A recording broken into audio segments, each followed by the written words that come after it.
possamos sair daqui alimentados, renovados, transformados, exortados, admoestados, encorajados. Possamos sair daqui, Senhor, com esperança, e que possamos, acima de tudo, ser obedientes à tua palavra. E por isso contamos com a tua graça, porque em nós não há força que possa nos fazer obedecer ao Senhor, senão pela graça e misericórdia do Senhor. Assim oramos, no nome de Jesus, teu Filho. Amém. Passamos pelo capítulo 36. Até hoje, irmãos, eu fico pensando se eu falei exatamente os nomes que estavam escritos na Bíblia. De tantos e tantos nomes distintos, nomes estranhos, nomes que não estamos acostumados a ver. Mas o que é interessante é saber como uma genealogia é importante. É como se o sermão de hoje não tivesse o menor sentido sem o sermão da semana passada. É como se a genealogia não fizesse, o capítulo 37 não fizesse nenhum sentido sem a leitura do capítulo 36. É como se a genealogia não fosse apenas uma questão meramente estética e que não tenha absolutamente nada a comunicar, pelo contrário, tem muito a comunicar. E se você vem acompanhando,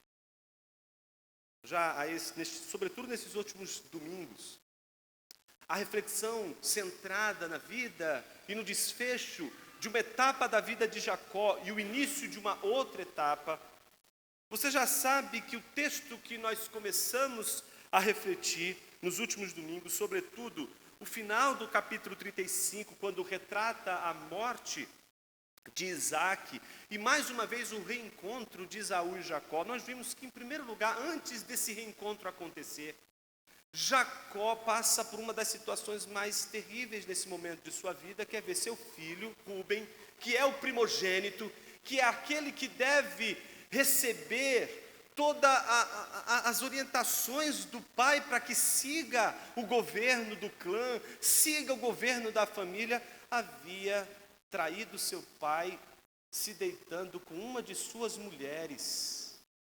Não só traindo seu pai, imagine a gravidade da situação, traindo o seu pai, não é? E ao mesmo tempo traindo com a mulher que é mãe de seus irmãos. O incesto gravíssimo, que coloca a situação de Rúben em uma situação extremamente imoral, decadente, e uma ferida no coração de Jacó. Não bastasse o fato de que meses, melhor dizendo, um tempo atrás, os seus outros filhos, que seriam os dois próximos na linhagem da primogenitura, Simeão e Levi, aprontaram de uma maneira desastrosa a vingança sobre sua irmã Diná, e vimos a maneira desastrosa como eles conduziram todo aquele processo. Estamos, portanto, diante de um pai que está vendo os seus filhos numa desordem moral, numa desordem de liderança, numa desordem de competência, de capacidade, com seu filho que não se deita com sua mulher, simplesmente por uma questão de estar apaixonado pela mulher de seu pai, se deita com esta mulher, justamente porque quer o lugar do seu pai, quer dar um golpe no seu pai. Esse é o desfecho de Jacó. Jacó está na terra de Canaã, Jacó está peregrinando na terra de seu pai, mas os seus filhos estão lhe dando muito trabalho. E ele não pode dizer nada, porque ele também deu muito trabalho, porque ele também não foi assim tão correto, mesmo com sua mãe, não só com relação ao seu pai, que trai o seu pai, junto com sua mãe, para poder subverter a ordem da primogenitura, para receber a bênção antes, enganando muito tempo antes o seu próprio irmão, o primogênito, comprando dele por um prato de lentilhas a primogenitura que não lhe pertencia, que não lhe cabia. É alguém que está vendo nos seus filhos o reflexo da vida que ele também teve, da vida de engano, da vida de astúcia, da vida com a qual ele agora está tendo que deparar-se como um reflexo em seus filhos.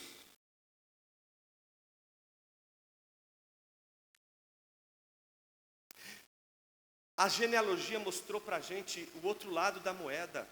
Mostrou o irmão enganado, o irmão que foi ludibriado e que está virado e que queria matá-lo e que depois, pelas misericórdias e graça de Deus, reconciliou-se com seu irmão e que está agora ocupando as mesmas terras do seu irmão, mas a terra não suporta Esaú e Jacó juntos, e eles precisam se separar, e o filho mais velho não vai brigar com o filho mais moço e dizer: eu estou aqui há mais tempo que você. Ele não vai brigar com o seu irmão, e a profecia que foi dada se cumpre mais uma vez, e o irmão mais velho se submete ao mais novo e precisa sair da terra onde seu irmão está e vai para as terras de Seir. E a história que nós vimos pela genealogia na semana passada é a história de um povo que cresce ordenado, filhos que crescem organizados, filhos que crescem envolvidos com o pai na liderança deste novo povo, o povo dos edomitas. Eles se tornam príncipes, e de príncipes eles se tornam reis, e eles, portanto, governam, dominam os descendentes de Seir, tomam as terras de Seir, se estabelecem como 14 reis ali, reinando sobre aquela terra. E o povo está lendo o texto e dizendo: quem realmente foi abençoado nessa história? Um Esaú que no fim das contas clama a Deus depois de seu irmão ter abandonado: Senhor, há uma bênção para mim. E o pai ainda lhe dá uma bênção, dizendo que uma vez que esse jugo de seu irmão cair por terra, você será próspero, seus descendentes serão abençoados. E Deus abençoa a família de Esaú, e Esaú tem uma família poderosa, uma família de príncipes e reis. E é assim que termina a genealogia. E quando a gente lê o capítulo de número 37, o que a gente encontra? Novamente a história de Jacó, mas uma história bem diferente. O que nós vamos ver é uma história contrária à história que aconteceu com os edomitas. Se a história dos edomitas, os filhos de Saul, dos descendentes da família de Saul, é uma história agora de um povo abençoado, de um povo de príncipes e reis, nós vamos ver o que vai acontecer com esta família da aliança, a família do pacto, a família de Jacó. O texto pode ser dividido em 4 partes. Na verdade, a melhor divisão seria em 3 partes, vocês vão entender o porquê. A primeira parte, versículos 1 e 2, a gente vai falar da cumplicidade de José com Jacó. Os versículos 3 e 4, nós vamos falar sobre a famosa túnica não colorida de José. Vamos falar dos versículos 5 a 8 sobre os sonhos de José, começando com o primeiro, do versículo 5 a 8, e o segundo, do 9 a 11. Então observe, primeiro vamos falar da cumplicidade, depois da túnica e depois dos sonhos. Os sonhos são 2. O primeiro sonho do versículo 5 a 8 e o segundo sonho do versículo 9 a 11. Então a estrutura é bem simples, começando com a cumplicidade de José, com a túnica de José e com os 2 sonhos de José. Comecemos com os primeiros versículos, 1 e 2. Observe que o versículo, depois da genealogia de Esaú, que mostra que os filhos de Esaú se tornaram príncipes e reis, portanto mostra os edomitas em sua glória, em sua potência, conquistando e sendo abençoados, mesmo não sendo eles os filhos da aliança. O autor de Gênesis faz questão de mostrar para os seus leitores algo curioso. Jacó habitou na terra das peregrinações de seu pai. Ou seja, Jacó, portanto, fica na terra dos pais, fica na terra que foi prometida, fica na terra que foi promessa de Deus. E na sequência, o autor faz questão de dizer: esta é a história de Jacó. Preste atenção, esta é a história de Jacó, não a história anterior. Não a história que aconteceu, ele não está se referindo ao que aconteceu anteriormente a Jacó. Até agora vimos a história de Jacó, vimos Jacó até esse exato momento. Daqui para o final, a terceira e última parte de Gênesis, nós vamos ver a história de Jacó e sua família. Porque é a história dos herdeiros, é a história das 12 tribos, é a história de como os filhos de Jacó foram parar no Egito e de filhos da promessa se tornam escravos do Egito. Então observe que esta é a história de Jacó, deveria, no mínimo na sequência, falar sobre Jacó, mas imagina como que o texto está dado para a gente. Esta é a história de Jacó. Quando José tinha 17 anos, mas a história é de quem? Essa é a primeira pergunta que tem que se fazer. De quem é essa história? A história de Jacó ou a história de José? Essa história é a história de Jacó. A história de José só interessa para a gente por causa da sua ligação à história de Jacó. A nossa história só faz sentido se ela estiver ligada ou a Adão ou a Jesus. Sua história sozinha, ela sozinha não é nada. Sua história, sua biografia de vida, o que você viveu até hoje, todas as experiências que você teve até hoje, elas não merecem nenhum destaque, a não ser no momento em que as suas histórias estão relacionadas ou a Adão ou a Jesus. A história de José só nos interessa, não por causa das peculiaridades da vida de José, mas sim pela sua relação justamente com Jacó. E portanto a história de Jacó é como se tivesse agora dois ramos, o ramo de Jacó e seus filhos, e um outro filho que aparece no meio dessa história, um filho que não estava aparecendo antes, um filho que foi mencionado, ele foi dito antes, mas que de repente ele aparece, e ele chega causando. Ele não aparece de uma forma discreta, ele não aparece na história de uma forma singela, simples, crescendo. Ele aparece abrindo a ferida, expondo as feridas, expondo a alma da família de Jacó. Ele aparece para expor as entranhas da família.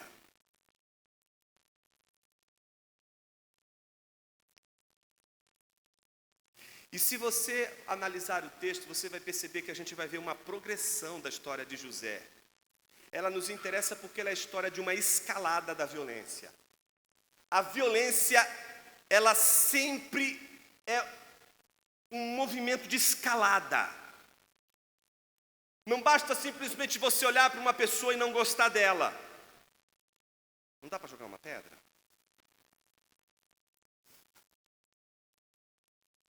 Não dá para trazer mais gente?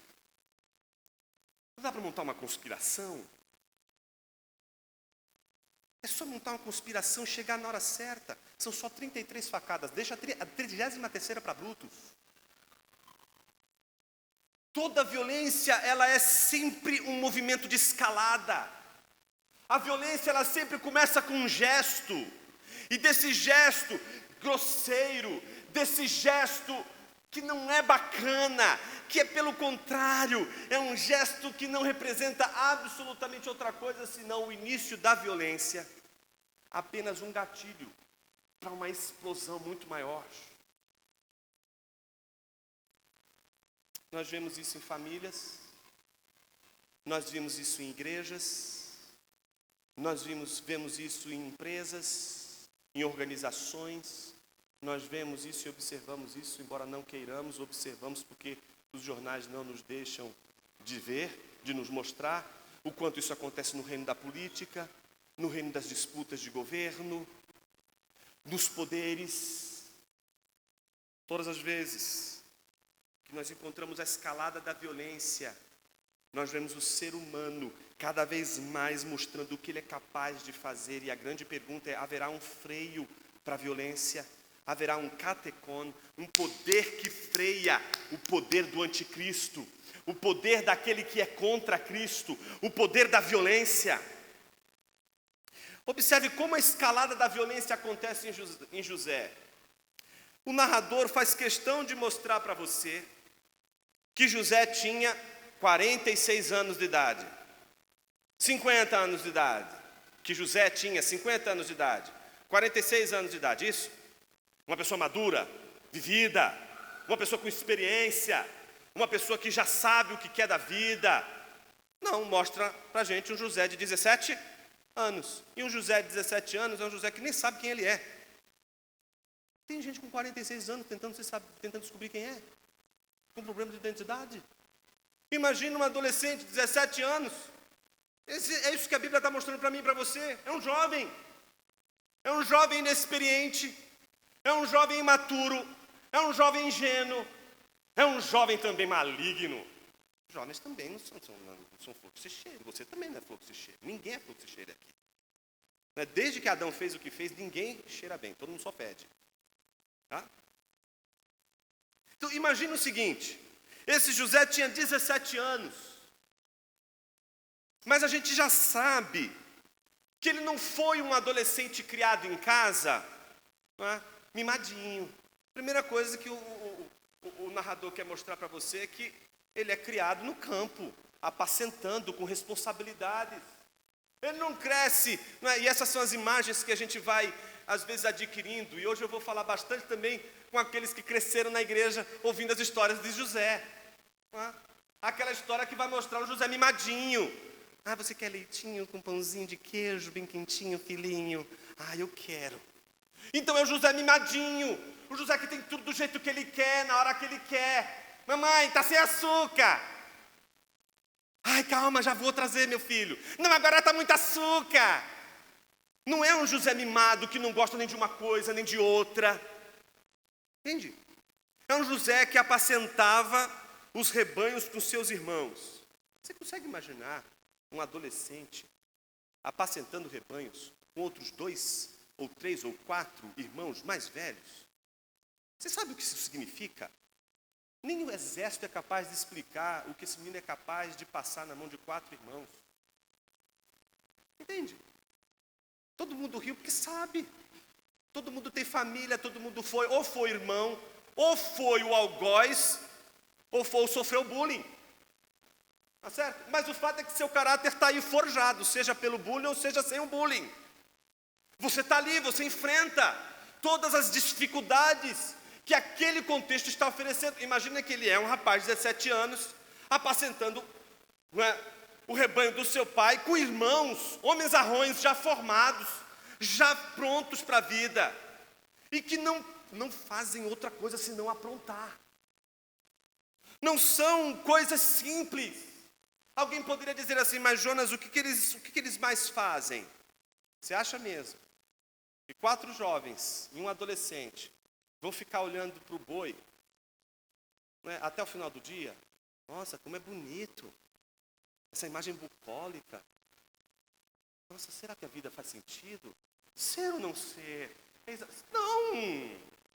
Eles vão procurar alguma coisa para fazer. Você nunca teve 17 anos? Você nunca foi jovem? O que um jovem faz? Você acha que o jovem fica assim, querendo... Filha, fecha os ouvidos. Você acha que o jovem não quer outra coisa senão curtir, se alegrar? É isso. A juventude está nisso. Quem de nós não queria se divertir? Quem de nós não queria fazer exatamente essas coisas? Que qualquer jovem faz. É normal. Mas algumas coisas não são normais. E algumas coisas aqui mostram que José, embora estivesse na gandaia com os irmãos, ele tinha um compromisso diferente deles. O texto diz, sendo ainda jovem, acompanhava os filhos de Bila e os filhos de Zilpa. Preciso parar um pouquinho aqui, você já acompanhou na temporada anterior a história de Bila e Zilpa. Bila e Zilpa, coitadas, elas apareceram no meio de uma briga entre Raquel e Lia. Vocês lembram disso? E aí as duas vão usar as concubinas. Por isso que a Bíblia é sábia, é só uma esposa, meu irmão. Porque vai colocar as duas para brigarem com os filhos delas por causa do marido. Elas estão no meio de uma confusão. E os filhos que elas têm são resultados dessa confusão. Você tem de um lado os filhos de Bila, que é Dan e Naphtali, e os 2 filhos de Zilpa, que é Gade e Azer, que a gente já viu lá no capítulo 30, 4 a 13, o que acontece com eles. Vocês lembram da disputa que elas tiveram? Então, ele está apacentando com esses meninos. Mulheres de seu pai. E trazia más notícias deles a seu pai. Você acha que era assim? José chegando, papai, Dan deixou eu sozinho observando os bois. Você acha que era isso? Não. Papai Dan foi lá, pulou a cerca, tinha uma cananita e ele estuprou ela.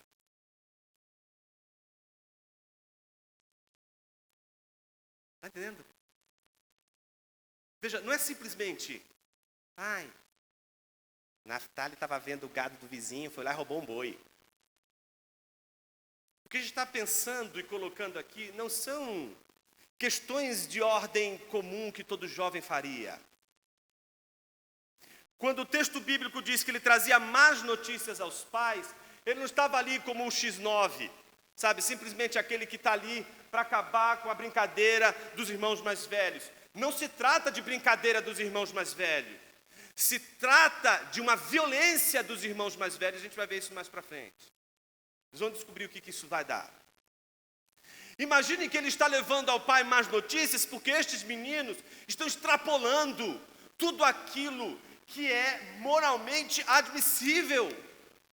Então, quando ele leva para o pai as coisas que realmente extrapolaram. Não dá para levar adiante. Ele poderia ter ido adiante com seus irmãos, mas ele volta atrás. O que mostra que, apesar de tudo, apesar de José estar ali, ele tem uma forte consciência moral do que é certo e do que é errado. É um José jovem, mas nem por isso tolo. É possível, portanto, ser jovem e, ao mesmo tempo, saber que algumas coisas não nos convêm. Que algumas coisas elas não dizem respeito à nossa história com Deus. E que elas precisam ser não só evitadas, elas têm de ser combatidas. Não é porque você tem 17 anos, não é porque você é jovenzinho que você pode fazer o que você quer e bem entende. E José era um exemplo nesse sentido. Porque ao mesmo tempo que era jovem, sabia o que era certo e sabia do compromisso que ele tinha com o pai dele. Então, o primeiro aspecto que a gente vê em José é a sua cumplicidade com o pai. O segundo aspecto interessante começa no versículo 3, quando a gente descobre uma nova realidade sobre a vida de José que é interessante. E que o Moisés quer que você saiba. A segunda informação importante. Ora, Israel amava mais José do que todos os seus outros filhos, porque era filho da sua velhice, e mandou fazer para ele uma túnica talar de mangas compridas.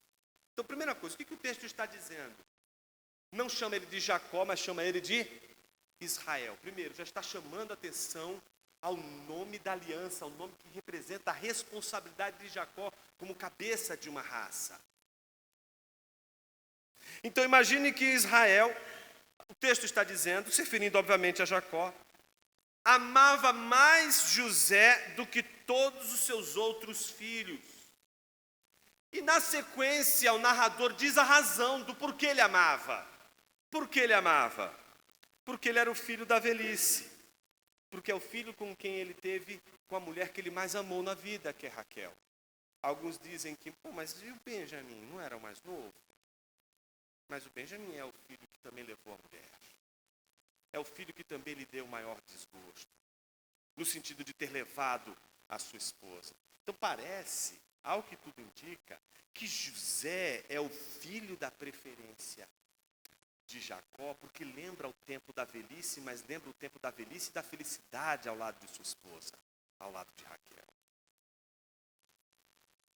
Não somente isso. É por essa razão que ele manda fazer para ele uma túnica talar de mangas compridas. Pronto, chegamos na imagem da túnica talar. E eu sei que muitos irmãos aqui cresceram na igreja, ouvindo a história de que Jacó mandou fazer uma túnica colorida. E era tão colorida, tão bonita, tão linda, que quando os meninos olharam, disseram assim, poxa, para a gente ele dá essa aqui, monocromático. Para ele, essa fusão de cores. Olha só o carro que ele tem. Eu aqui de bicicleta. Está entendendo? E aí coloca a gente numa situação quase que José era preferido. E então o que Jacó faz? Dá as coisas mais legais para ele. das coisas mais belas para ele. E aí fica uma coisa como se fosse simplesmente dar presentes, como se fosse apenas um único presente, como se isso aqui não tivesse um significado muito além do presente.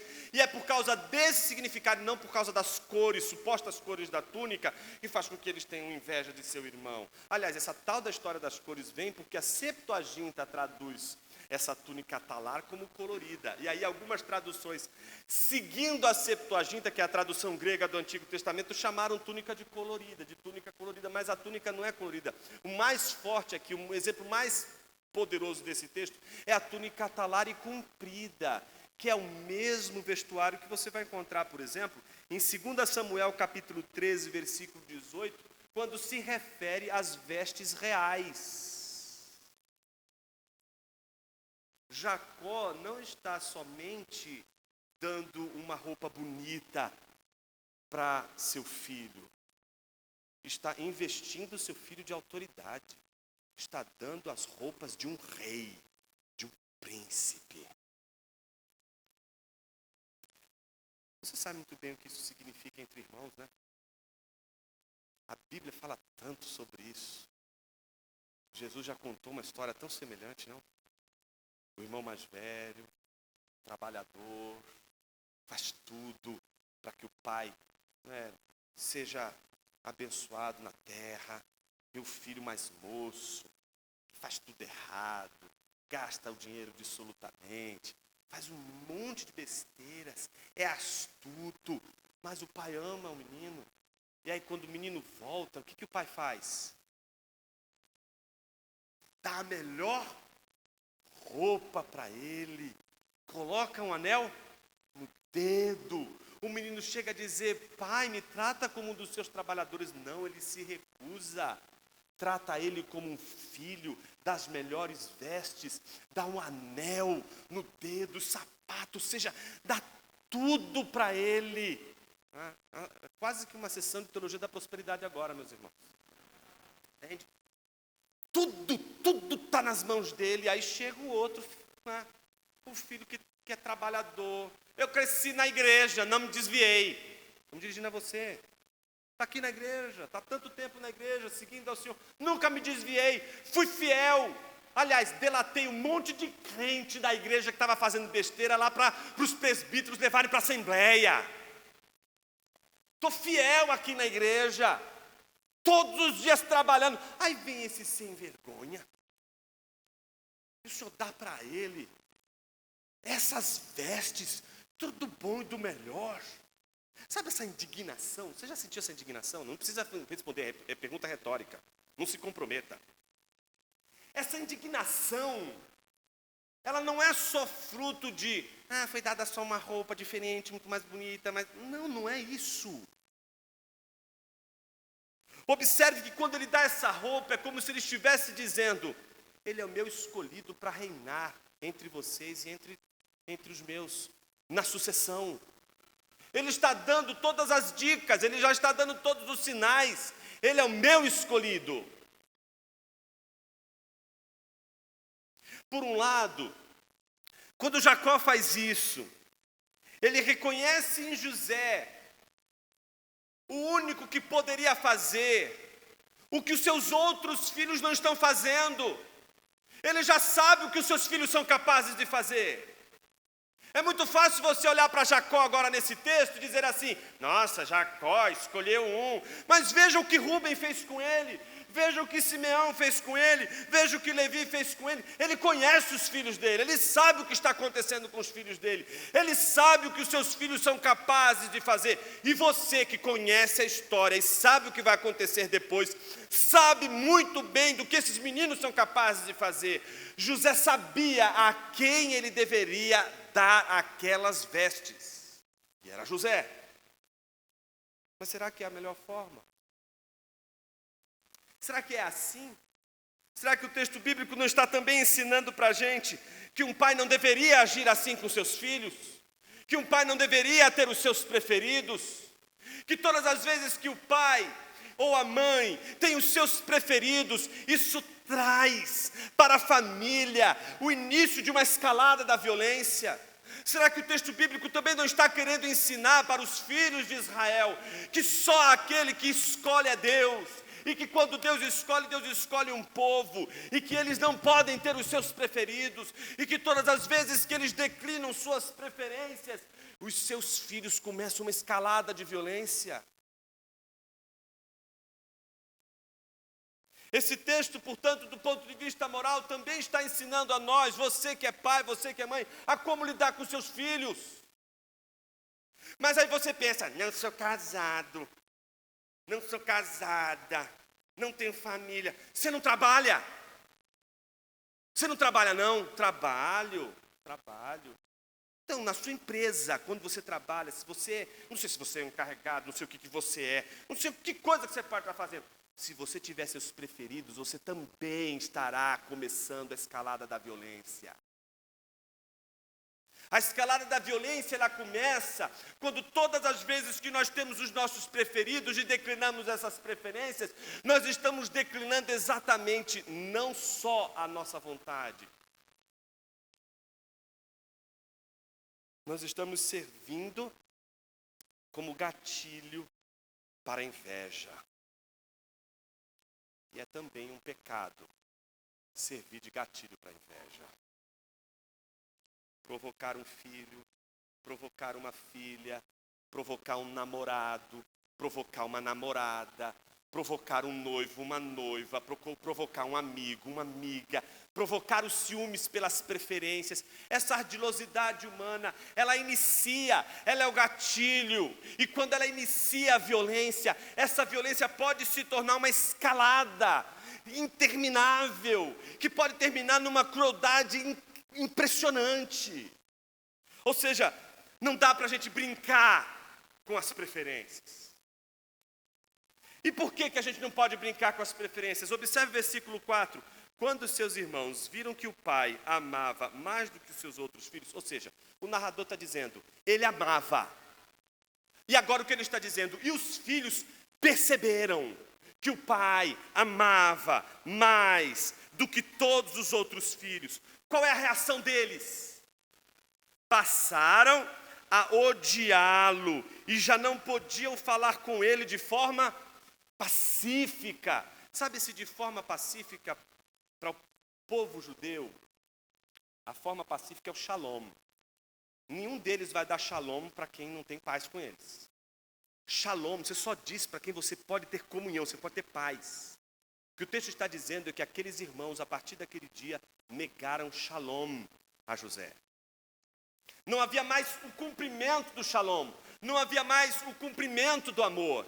Ou seja, eles já estão agora rivalizando com José. José agora é um rival e, portanto, é odiado pelos seus irmãos. Observe a escalada da violência.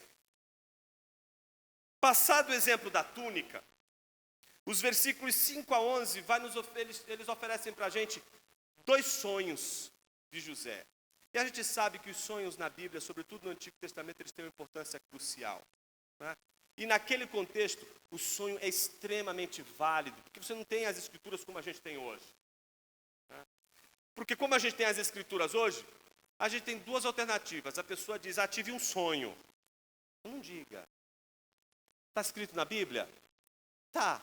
Ele é irrelevante, porque eu não precisava saber do seu sonho. Bastava eu saber a Bíblia, eu vou estudar a Bíblia.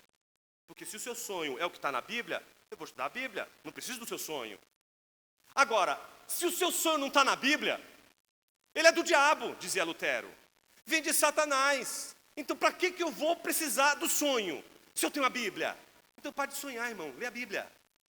É isso. O caminho é esse. Lê a Bíblia. Para de olhar para o sonho dos outros. Tive um sonho. Antigamente, ele nos falou assim. Hoje, ele nos fala de outra maneira. Ele nos fala através de Jesus Cristo. Através da sua palavra. Portanto, você pode ter o sonho mais lindo do mundo. Pode ser o sonho mais incrível do mundo. Ele pode, no máximo, confirmar o que a Escritura diz. E isso é maravilhoso. Tá certo? Mas ele não pode ficar no lugar da Escritura. Prefira a Escritura ao sonho. Tá bom? Agora, imagina que nessa época não é assim, irmão.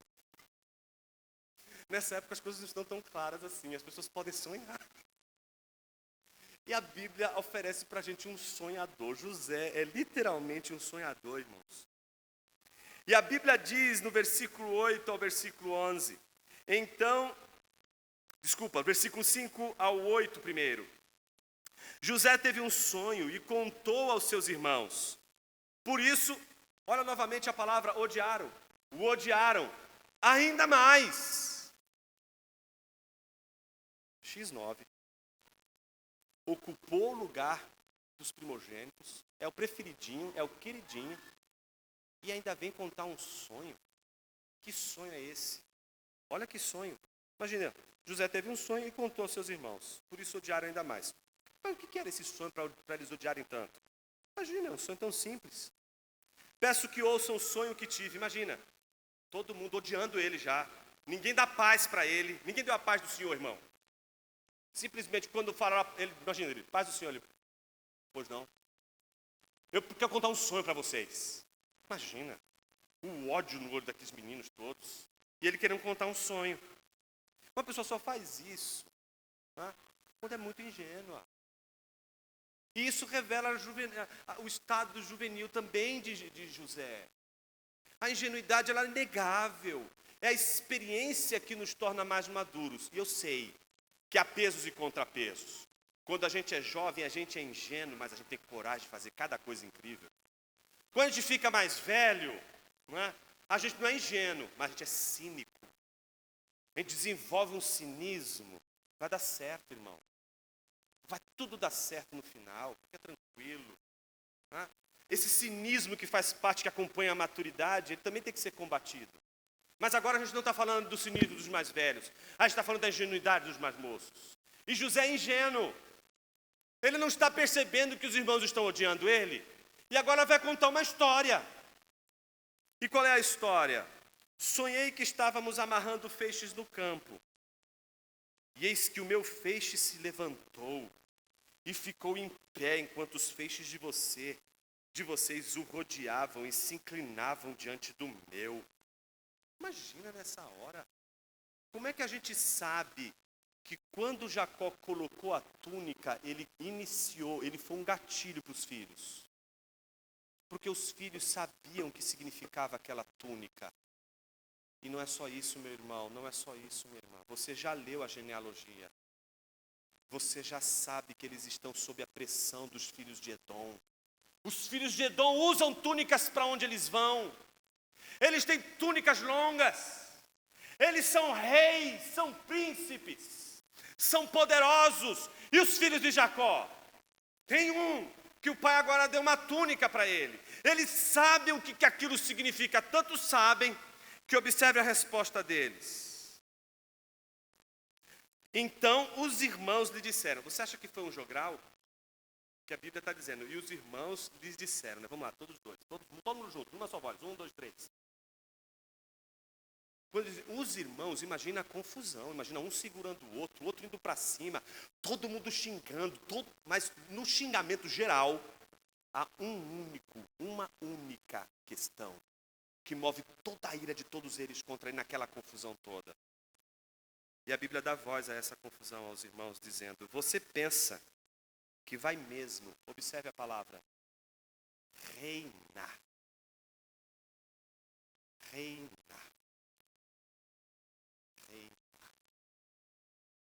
Sobre nós? Pensa que realmente dominará sobre nós? Mais uma vez, não é pecado apenas aquele que é atingido pela flecha do gatilho das preferências. Aquele que emite as preferências também comete pecado. É interessante como uma palavra ela pode mudar todo o cenário. Às vezes uma palavra. Saul matou seus milhares, Davi seus 10 milhares. Saul matou seus milhares, Davi seus 10 milhares. 10. Foi suficiente para Saul não olhar mais a Davi com os mesmos olhos. Já parou para imaginar que famílias, amigos, comunidades, pequenos grupos se corroem por causa disso? Observe, os meninos agora estão olhando para ele, dizendo: agora você vai ser rei sobre nós. Pensa mesmo que vai dominar sobre nós? E a Bíblia diz, e com isso, mais uma vez, gente, vocês estão percebendo? O odiavam ainda mais. Veja que o ódio está cada vez mais crescendo. O ódio está crescendo porque agora fez uma túnica. O ódio agora ainda é mais, porque ele contou aquele sonho. O ódio está crescendo, a coisa está aumentando, está aumentando, está aumentando. E aí José resolve ter outro sonho. É o segundo sonho. Veja,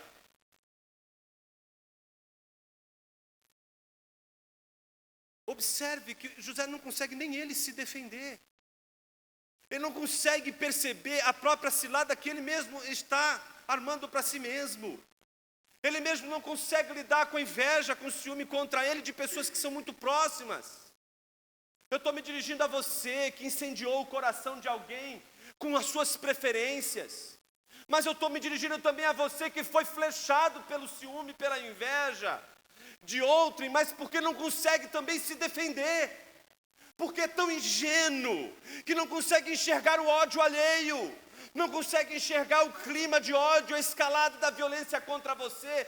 E aí, em vez de você se precaver, ser prudente, você diz: eu tenho um sonho para contar para vocês. Deus me abençoou tanto, me deu tanto dinheiro, eu estou tão rico.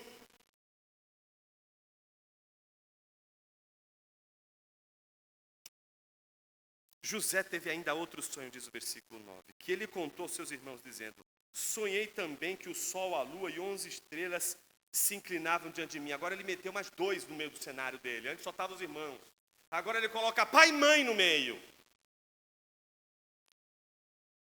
Sonhei também que o sol, a lua e 11 estrelas se inclinavam diante de mim. Quando José contou esse sonho ao pai e aos seus irmãos, veja, agora na plateia está também aquele que iniciou o gatilho da escalada da violência. Está o pai, está Jacó. E agora nem ele suportou o sonho de José. Quando José contou esse sonho ao pai e aos seus irmãos, o pai o repreendeu dizendo: que sonho é esse que você teve, menino? Você está querendo dizer que eu, a sua mãe, óbvio que não se trata de Raquel, se trata de Lia, que agora é a matriarca responsável pelos filhos, principalmente os menores. Você está querendo dizer que eu e sua mãe e os seus irmãos iremos e nos inclinaremos até o chão diante de você? É isso que você está dizendo? Observe que agora até Jacó está sendo atingido. Até Jacó está olhando para aquilo dizendo assim: não, quem manda aqui sou eu. Como assim você está querendo agora assumir esse posto? Ele já sabe do que aconteceu com Rúben. Agora ele está olhando o filho mais moço, o filho do coração, o filho que recebeu as vestes. Não foi ele que iniciou, não foi ele que deu as vestes para o menino, não foi ele que começou toda a história. Agora ele está achando estranho, porque o menino também agora está olhando para o pai dizendo: e olha, vocês também.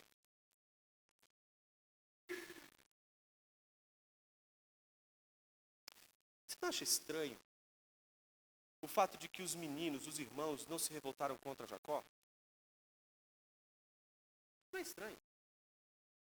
Porque eles poderiam simplesmente dizer assim: papai, você prefere mais José do que nós. Não é isso que acontece em casa? Ai, fulano é preferido. Aí vai os pais dizendo: não, não é preferido, todos são iguais. Sabe aquela história toda? Mas aqui acontece diferente. Aqui os meninos não vão tirar satisfação com o pai e com a mãe. Não vão chegar para aquele que está causando a violência e vai dizer assim: porque você errou, você falhou, não poderia ter preferidos aqui. Por que você está agindo dessa maneira?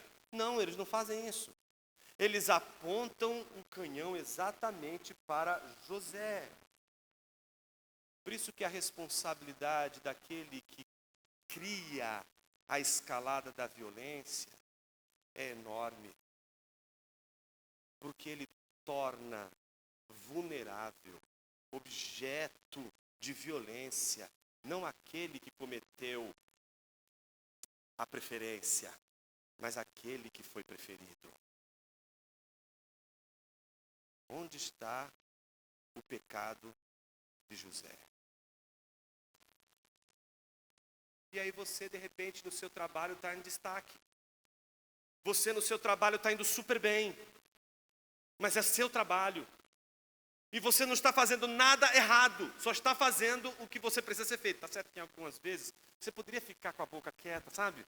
Você poderia ter ficado quietinho. Não pode falar tudo nessa vida. Segura, sabe? Você poderia ser mais prudente. Você poderia ter ficado quieto. Você não precisava contar vantagem para ninguém. Você não precisava alardear o que você está fazendo. Né? Faz o seu trabalho. O seu trabalho é bem feito. As pessoas não precisam ver. Aliás, o que a Bíblia mais ensina, que sua boca não te louve. Se alguém te louvar, que sejam os outros. Deixem os outros te elogiarem. Deixem os outros elogiarem seu trabalho. Deixem os outros disserem que preferem você. Mas você fique quieto e apenas faça o seu trabalho. E talvez você seja essa pessoa que faz o trabalho, todo dia lá no seu trabalho. Mas de repente você se torna exatamente o alvo, não só de uma pessoa, mas agora de um grupo que está te perseguindo, que quer tirar você de qualquer jeito dali, porque reconhece que você é uma pessoa de destaque. E você mal percebeu que aquilo aconteceu, porque num belo dia você chegou e no mural dos funcionários do mês apareceu a sua foto lá em primeiro lugar. Está entendendo o que eu estou dizendo? Que às vezes a gente está na posição de quem está recebendo a violência. E a gente não sabe como lidar com isso. E às vezes a gente é como José, que vai simplesmente falando as coisas, contando as coisas, sem perceber o que está acontecendo ao nosso redor, sem perceber o universo que está se criando ao nosso redor. Mas algo acontece nesse texto no final que é muito curioso. O narrador faz questão de dizer: os irmãos tinham inveja dele. Sabe o que é inveja? Inveja é como a ferrugem. Ela não existe por si só. O que existe é o ferro. A ferrugem é ferro oxidado, ferro que se corrompeu. É algo que apodreceu. A inveja é sempre uma admiração que apodreceu. A inveja é sempre uma admiração que enferrujou. Ela esconde admiração, ela esconde amor, ela esconde respeito. A inveja ela é tão terrível porque ela camufla bons sentimentos. Ela camufla aquilo que nós reconhecemos no outro de mais incrível, de mais extraordinário. Mas ela é uma inveja, e como inveja ela é uma admiração apodrecida. E por isso não aceitamos que o outro tenha tantas qualidades, tantas coisas boas, e tanta coisa boa aconteça com ele ou com ela. A inveja provoca em nós esse movimento que acontece entre os irmãos. Jacó está vendo isso diante dos seus olhos. Porque um dia, alguém disse: não vai ser o mais velho que exercerá domínio sobre o mais moço. Porque Raquel, estes 2 meninos que você carrega no seu ventre, são 2 nações. E vai ser o mais moço que vai prevalecer sobre o mais velho. Tão interessante como Jacó, sabendo disso, quer se impor ao seu irmão mais velho. Mas agora ele está vendo algo diferente acontecer. Ele está vendo a reverberação de quem ele é nos seus filhos. Ele está vendo a astúcia nos seus filhos. Ele está vendo a trairagem nos seus filhos. Ele está vendo a falta de responsabilidade que ele tinha nos seus filhos. E ele está vendo agora também no filho mais moço, aquele que ele acabou de dar, a túnica está lá. Ele está vendo algo que ele não estava percebendo antes, que antes de dar a túnica ele ainda não tinha notado. Ele está vendo algo em José que agora parece que Fez algum sentido para ele. O que a gente olha para o texto e vê? O pai, no entanto, guardou aquilo no coração. Você já sabe que essa é a mania de Jacó, né?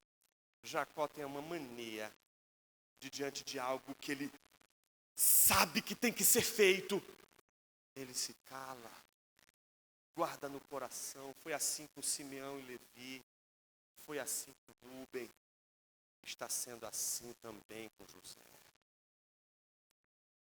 Eu não sei o que você tem feito com seus filhos, com seus amigos, com o cônjuge, com o namorado, com o profissional com quem você trabalha, mas uma coisa eu sei. Se você foi o gatilho da inveja, é você que pode transformar essa história e quebrar a escalada da violência. Se você é alvo da inveja, você também tem uma responsabilidade na consciência da inveja, de saber se defender. E se defender da inveja não é simplesmente sair atirando para os outros e dizendo que os outros não prestam, que os outros são isso e são aquilo. Simplesmente faça o seu trabalho. Fique quieto, fique quieta. Faça seu trabalho. A história, a providência vai acontecer. Você calado ou você linguarudo. O problema é que o linguarudo vai parar no fundo do poço. Você vai parar no fundo do poço por causa da sua língua. A palavra de Deus vai se cumprir. Quer você seja linguarudo, quer você não seja linguarudo. Então hoje, pelo menos reflita no tamanho da sua língua e guarde ela para dentro. Às vezes é hora de ficar quieto, é hora de aguentar, é hora de fazer apenas o seu trabalho. Faça bem o seu trabalho. Jonas e o Evangelho. Você não viu ainda o Evangelho aqui? Por isso a gente para aqui, parece as nossas escolas bíblicas de antigamente para crianças que não ensinavam o Evangelho para as crianças, mas ensinavam apenas moralidades, como eu fiz agora há pouco. Ensinando bons comportamentos, coisas boas da vida, coisas edificantes. Mas e o Evangelho? A Bíblia diz que Jesus veio para o que era seu, mas os seus não receberam. Jesus sabe o que é ser rejeitado pelos seus. Jesus sabe o que é ser preterido pelos seus. Jesus sabe o que é ser abandonado pelos seus. Jesus sabe o que é ser esquecido pelos seus. Jesus sabe o que é ser traído pelos seus. Mas é Jesus quem salva aqueles que o traíram, aqueles que o fizeram mal, aqueles que o preteriram, aqueles que o rejeitaram, aqueles que fizeram tudo contra ele, aqueles que fizeram todos os males contra ele. Jesus sabe salvar aqueles que lhe fizeram mal, porque Jesus, a história de Jesus é também uma história semelhante à de José. Assim como José vai virar o jogo e vai abençoar os irmãos que o odiaram, Jesus salva quem um dia o odiou. A você que odiou Jesus, houve misericórdia e o sangue dele sobre você. A você que resistiu ao amor de Jesus por tantos e tantos anos na sua vida, foi por causa do amor dele que o seu ódio a ele foi vencido. A você que não acreditava em Jesus, que acreditava apenas no seu próprio taco e desprezava, rejeitava Jesus, foi este Jesus rejeitado que te salvou, foi esse Jesus rejeitado que te amou, foi esse Jesus rejeitado por você que te curou, que te salvou e que te alcançou. E se você hoje é um odiador de Jesus, alguém que odeia Jesus, porque acha que ele te preteriu, porque você não consegue conceber a possibilidade de ele ter te escolhido,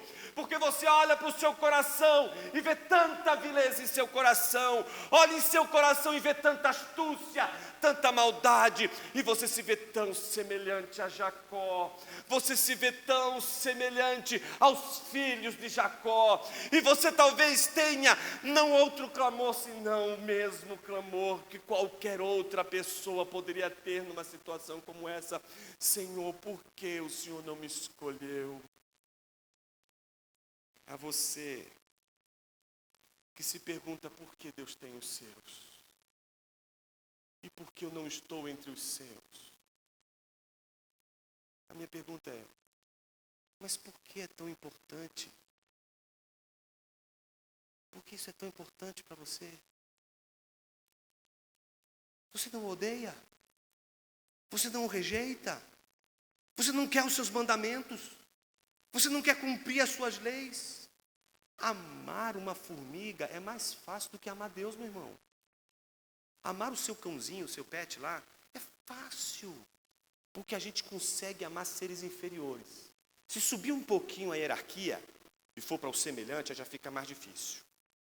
Porque a gente tem dificuldade de amar gente igual a gente. Aí já pode ser que a gente ame, pode ser que a gente não ame.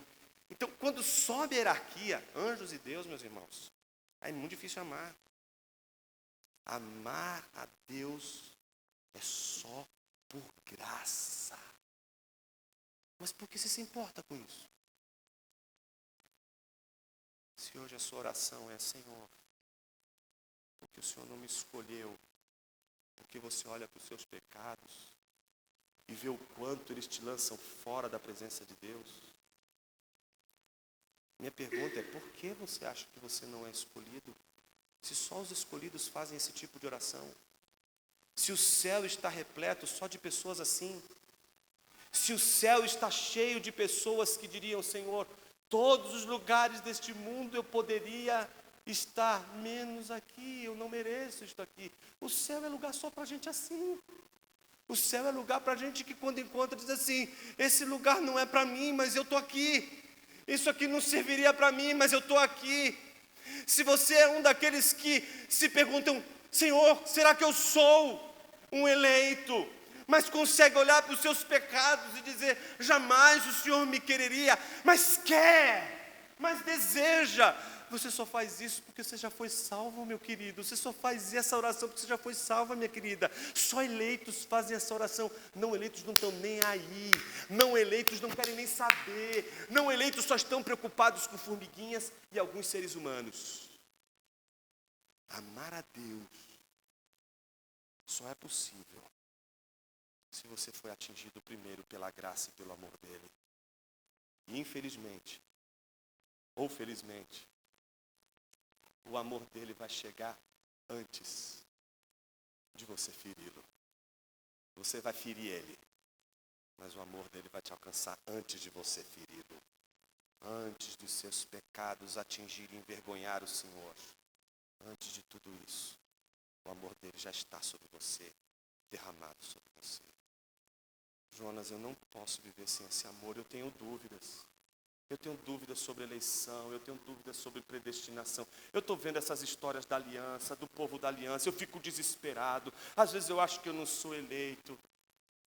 Minha oração é para que a graça e a misericórdia do Senhor possa ser derramada em sua vida de uma tal maneira que você possa perceber nisso a eleição de Deus.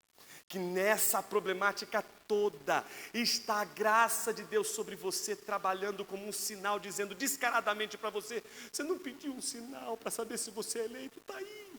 A sua inconformidade com o mundo, a sua inconformidade com o pecado, a sua luta com o pecado, você não aceita. Você pode cair uma, mas você não aceita. Você luta, você insiste, você não consegue perceber que isso é só obra de Deus e só sobre o povo de Deus. Você não é eleito, você não está preocupado com nada disso. Você não está nem aí. Porque você é escravo. E o escravo não luta. O escravo não esboça a reação. Só o livre vai lutar contra o pecado de igual para igual. Vai lutar contra o pecado como alguém livre, mas que tem nas suas mãos uma arma poderosa. A Sagrada Escritura. É ela que vai te defender todas as vezes que a dúvida atingir seu coração. Tudo está nas mãos do Senhor. Você já parou para imaginar que você agora está respirando por causa dele. Você acha, né, que você tem direito ao seu corpo. Os advogados aqui, né, que usam habeas corpus à torto e à direito, porque é um dos recursos constitucionais mais incríveis, né? Porque diz, tenha seu corpo, você faz com o seu corpo o que você quiser. Você vai daqui para lá, e o seu corpo vai. Você diz aqui, vai agora de volta. Seu corpo volta, se controla seu corpo, não é verdade? Manda agora parar o seu coração 1 segundo, ele não vai morrer por causa disso. Se seu coração parar 1 segundo, você não morre, fica tranquilo. Ordena ele agora para parar. Você não é poderoso? Para o seu coração agora. Inverte a circulação. Não é teu corpo? Não é teu corpo? Você não tem ele? Ordena ele, ordena os seus órgãos para que eles te obedeçam. Eles não te obedecem, graças a Deus. Tem um monte de gente passando mal aqui agora. E depois vai botar a culpa em mim. Graças a Deus que o teu corpo é governado por ele. E esse é o maior sinal de que você está nas mãos dele.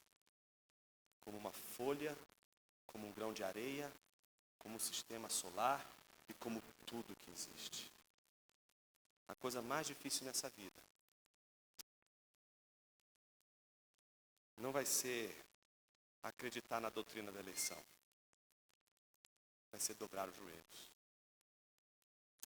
Quando a gente vê um feixe assim, muito alto, quando a gente vê as coisas muito altas e a gente tem que se humilhar, dobrar o joelho, é muito difícil.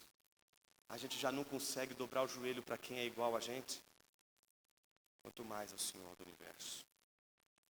Queria que você curvasse a sua cabeça por um instante.